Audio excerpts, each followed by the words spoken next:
มฟ้ากบបងតអគ្នាមកកាន់កសិករដាំអាសាឡាធម្មជាតិចាថ្ងៃនេះដែរខ្ញុំមកបង្ហាញអំពីចូលអាសាឡាចាចូលអាសាឡាខាងប្អូនហ្នឹងគឺមានច្រើនអាងណាស់ចាបើសិនតែបងចង់កំងគឺអាចទាក់ទងមកខាងប្អូនបានចាហើយសម្រាប់ចូលនេះដែរគឺបងដែលមានសត្វចិញ្ចឹមដូចតែមានទាបង្គាបង្កងខ្យងក្តាមត្រីអីគឺអាចកំងយកទៅដាំឲ្យសត្វចិញ្ចឹមយើងស៊ីបានព្រោះអីចូលហ្នឹងគឺប្រភេទធម្មជាតិចាប្រូតេអ៊ីនវាមានដល់ទៅ23%ចាបងចំណាយទុនតិចបានផលចំណេញច្រើនចាហើយរបៀបដាំគឺងាយបងដាក់ទឹកកម្ពស់តែ2ទឹកទៅហើយបងមានតង់មានស្បៃមានពូជមានថ្នាំមានជីចា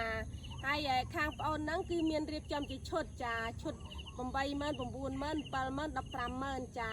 ហើយសម្រាប់ពើមានលំអិតបងចង់ដឹងគឺអាចឆាតចូលពេកបានចាពេកខាងប្អូនហ្នឹងគឺមានឈ្មោះថា